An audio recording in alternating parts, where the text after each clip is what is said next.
Okay, this is Recording to the Cloud. It's part 3 of tonight, but really part 1 or part 2 for 795, my dissertation prep class. But, you know, everyone's welcome. It'll be about writing and publishing. Part 8, last time I was doing part 7. I'm going to start with part 7 where I ended last time. I'm going to repeat a few things to start and then move into part 8, just to remind us what I was talking about last time. I hope everyone had a good break or a great break, whether you were in Chicago or Bloomington or DC or somewhere else. And let me call up my slides on this part. Not there, not there. This looks like, okay. So my writing spaces, I was talking about my writing spaces. This was my office writing spaces, if you remember. There we go. So my messy space that it was, and it got cleaned up, and now it's messy again. But, you know, now my cleaned office with a nice view, that's almost the way it looks like, not quite. But anyways, yeah, with all the calendars telling me what months I'm working on every single project.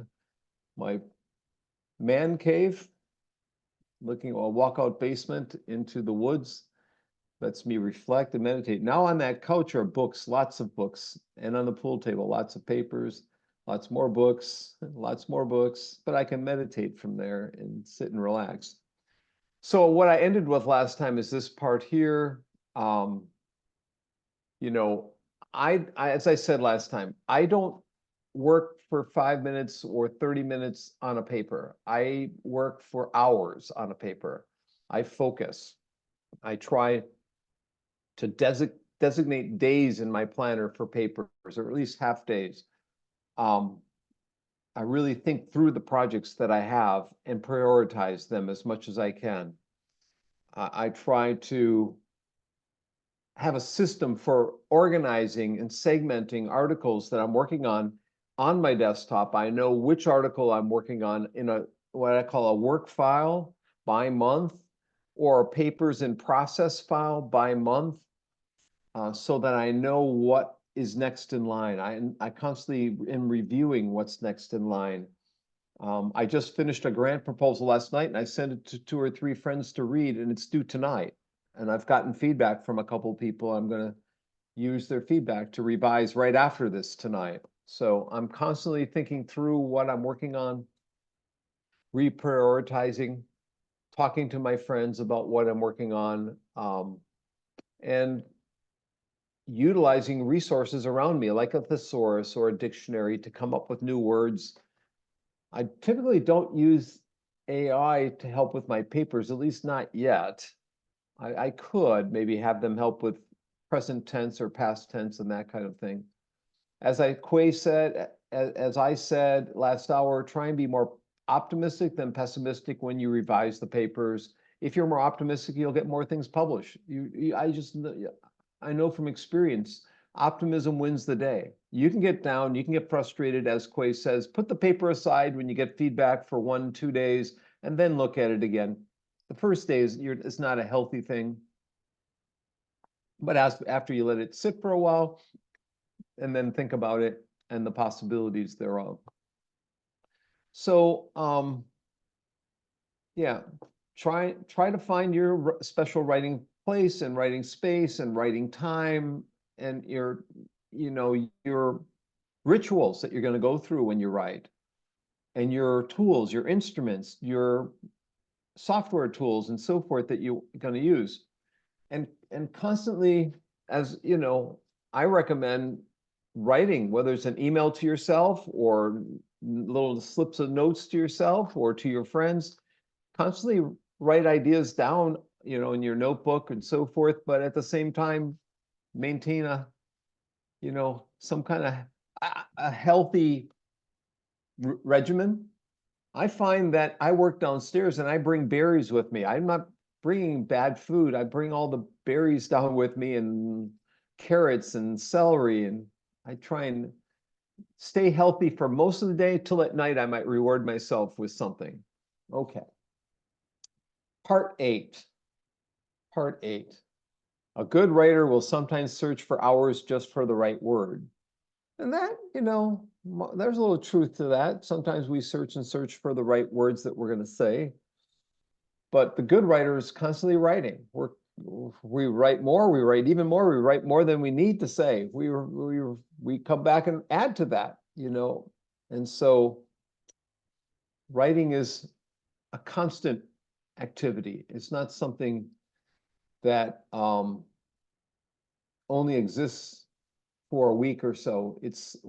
Good writers are marking days in their planner when they're going to attend to certain things. As I said, the more planful you can be, the more you can designate when and where you're going to work on certain things, the more effective and successful you will be. I've got a paper planner and I allocate times and days and things in there for what I'm going to work on. You also might want to maintain a list and a network of potential collaborators. Last hour, Bo asked, or someone asked about how Quay gets a collaborator and says yes or no to the collaborators. Maintaining a list of potential collaborators, as well as past collaborators in your network, and thinking about who you can work on a particular project. Not all people are going to be a healthy person to work with. Some people you don't want to work with because they're always want to be first on the paper, or have a big ego, or they are not honest. Just avoid some of those people. Create a timeline of projects that you're working on and when you're going to finish them, but have it be a flexible timeline, always changing, not a timeline that you have to finish things. Try and make the timelines flexible if you can, so that you're not tense or nervous about meeting every deadline in the timeline.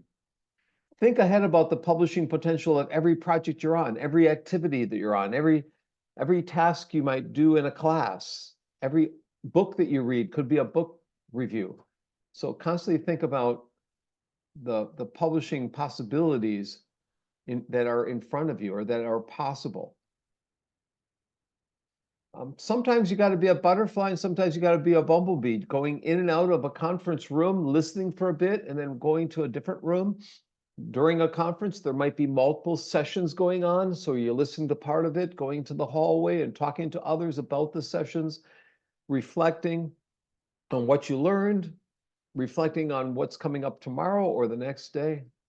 And then save starter texts. Find, save starter text for a later day. When you're deleting something, find a way to reuse so that you're not wasting your time and effort. And then when you get an article, look at the end of the article, look at the reference section, maybe before everything else.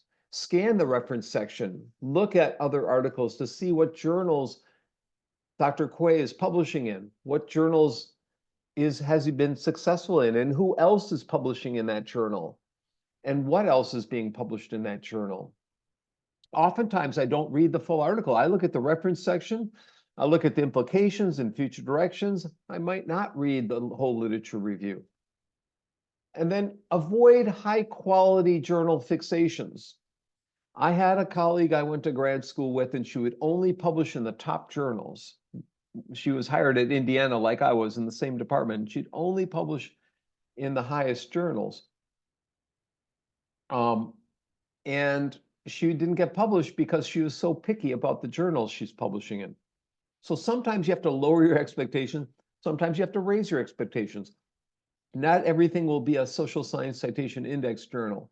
Not everything will be level 1 or tier 1 or research 1. Some will be research 2. And then don't always be first author. Sometimes you're going to be second author or third author or fourth author. If you try to be first author in every article, you're going to wear yourself out. Find the best way to utilize your mental and physical resources where you can. And if you need money and you have to teach in the summer, find a way to teach shorter classes, intensive classes, so that some of your summer can be saved for writing. Don't spend all your summer teaching to make more money. Yeah, I'm sure you might need that extra money, but find ways in which you can teach in shorter segments, shorter classes, if you can. That helped my career a lot when I started. And then edit your papers a lot. Beethoven edited his musical scores over and over and over again to have the best music ever. Mozart thought about it and wrote it all down at once. Be more like Beethoven. Constantly tinker and revise and change and edit and so forth, um, and make it improve that work. You know, writing is an exercise. Write a lot. You know, give yourself time for that writing and edit over and over and over again. And when you go to a conference, you might think about organizing a panel, organizing a session, organizing a symposium, organizing people that at the end of the session might become friends. We've all served on a panel together. I'll get Alicia to be on the panel with me, and Bo, and I'll get Sung Hee. And we got the 4 people at the end. After, all 4 of us will write a paper that will go in a special journal issue, potentially. Or maybe the 4 of us might write book chapters together. We might get a few more people to help. But always think about how a special session at a conference can lead to something else, can lead to a follow-up, can lead to a book, can lead to a journal. And visiting scholars, on the left, there are my former visiting scholars from around the world. Think about how you can work with the visiting scholars to do research, to publish a paper, to give a conference talk, or something else. Think about how you might partner with other people. And sometimes you're going to be able to submit your paper before the conference even starts. Think about ways you can write your paper and have it done before the conference instead of waiting till after. If you wait till after, oftentimes that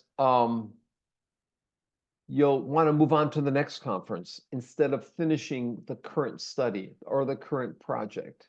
So try and get the whole thing done instead of doing what I did early in my career. I'd constantly go to conference to conference to conference and jump around instead of finishing one paper and then going to a conference, finishing another paper, going to the next conference. And Jill's probably shaking her head because she has so many ideas and papers she's working on. One at a time is good. But in those papers, try to be creative somewhere. Maybe it's a creative model. Maybe it's a creative chart. Maybe it's a creative table or figure. Maybe it's a creative title. Try to find some way in your publication to be creative and celebrate that creativity. For me, it might be a unique concept or a unique idea or a model or a framework. And then a side note, once in a while, you'll have to modify your working environment. You might change the setting. If this class is going any longer tonight, it's kind of a long one tonight, I'd probably go move to another room. I'm kind of long in this seat tonight. But you can modify. I go to my kitchen, I go to my basement, I go outside. Think about how you might utilize different spaces, but don't modify them too much that you fall asleep.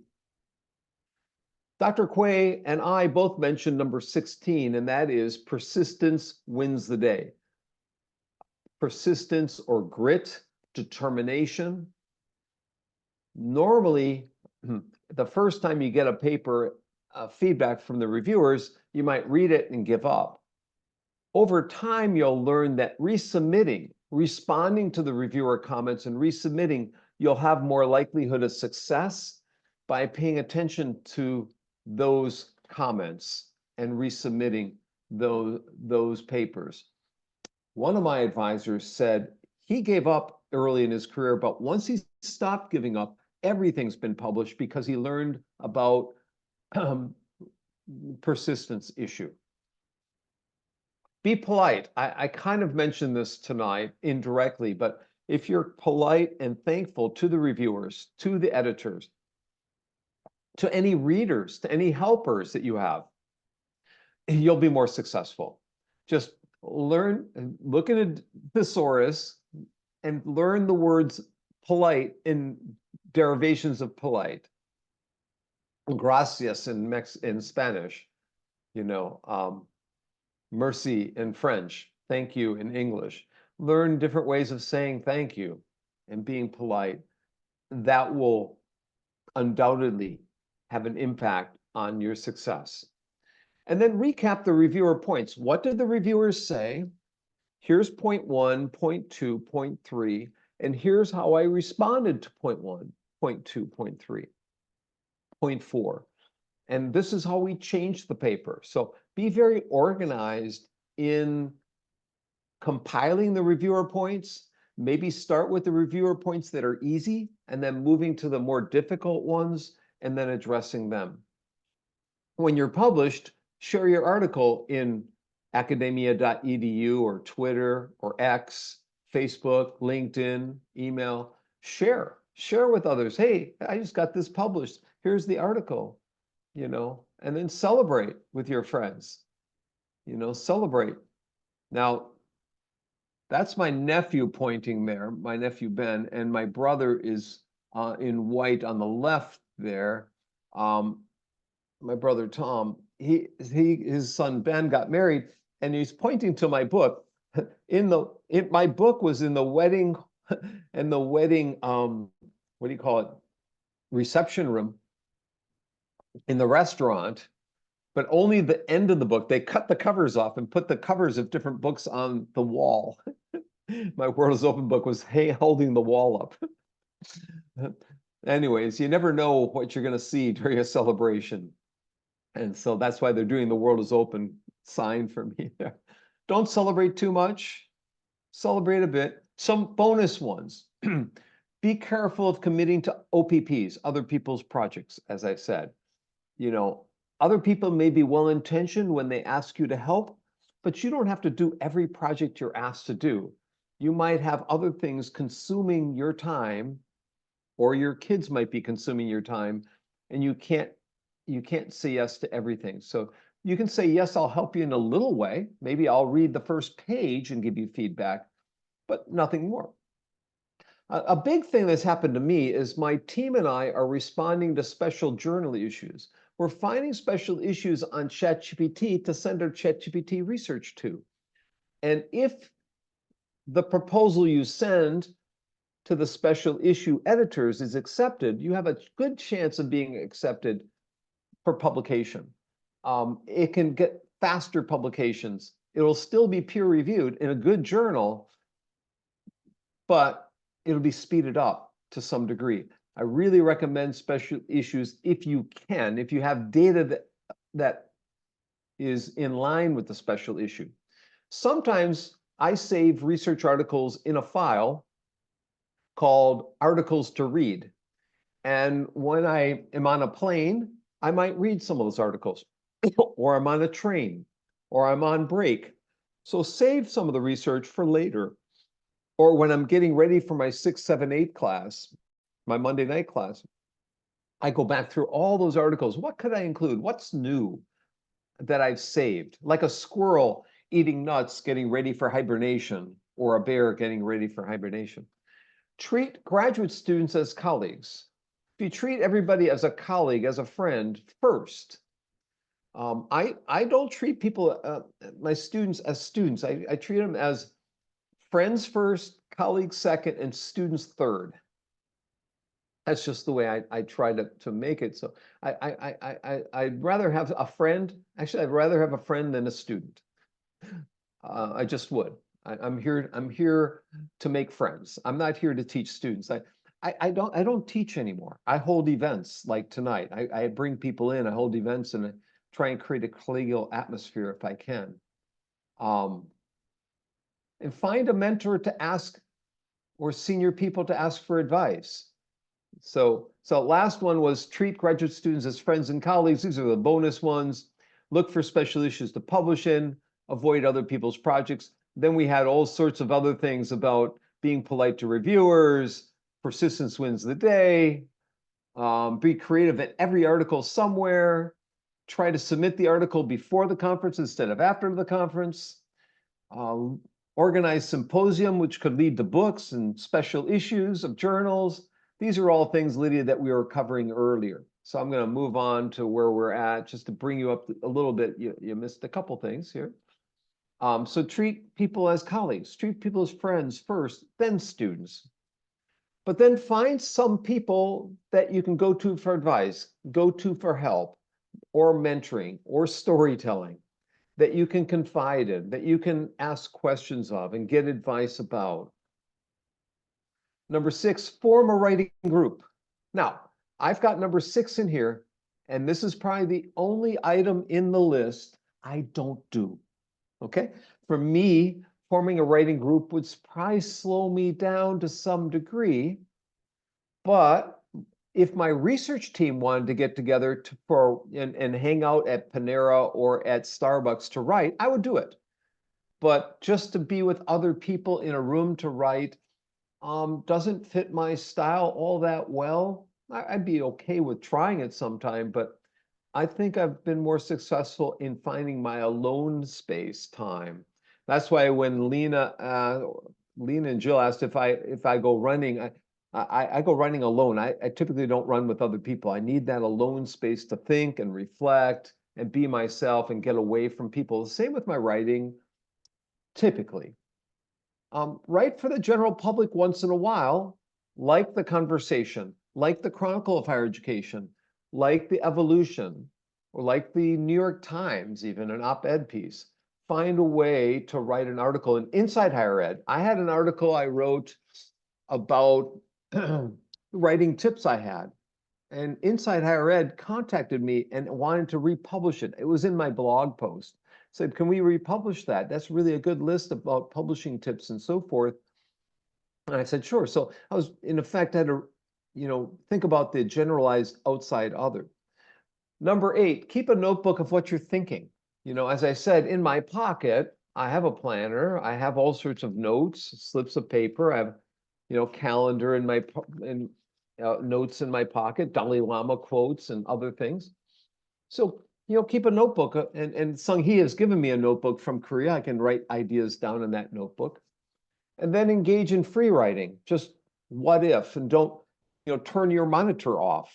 I always wanted to do a study where we'd have invisible text. You wouldn't be able to see the monitor. It would be turned off. 1 line of text, 2 lines, and all 24 lines, and compare students' quality of writing when you see the whole screen versus when you see 2 lines versus seeing nothing. But just engage in free writing without lifting your pen for a few minutes if you're stuck, just to start your assignment. Read every day, jot notes down, listen to audiobooks. I listen to podcasts every day when I run. So those are 20 plus 10 bonus items. And then next time I'll talk about motivational writing advice for working on a dissertation. I'm going to talk a bit about what I do, what you can do when you write a paper, and the Pomodoro method for writing so many words. I'll talk about that and motivational tips. And then I'm going to talk about different things. I'll talk about how to defend a dissertation and a dissertation proposal. So that's enough for tonight, I think. Those are some writing tips. It didn't take that long, less than a half hour. Amelia, do you have any extra comments or questions for me?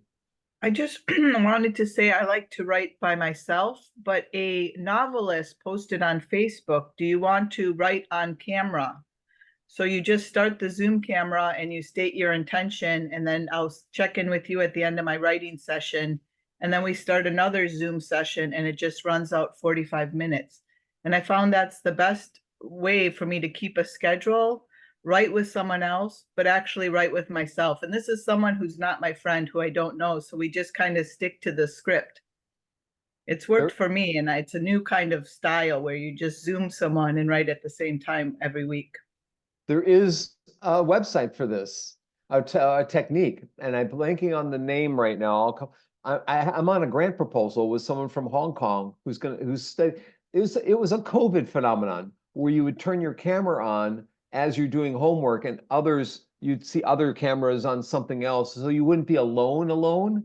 You could see Yeah, I others. tried that phone website, and that one you take a break with everyone else and you do stretches and like finger plays, and it was really good, but it's a paid subscription. So my daughters who are in high school, they're like, Mom, you don't have to pay. You can just join these random sessions online with other PhD students. So I think, Dr. Bonk, you shared one of those links way back in this class. I'd find it, and you can go there for free. But then this person probably as a byproduct of that pandemic. She's a novelist. She's reworking a book she's been working on for 5 years.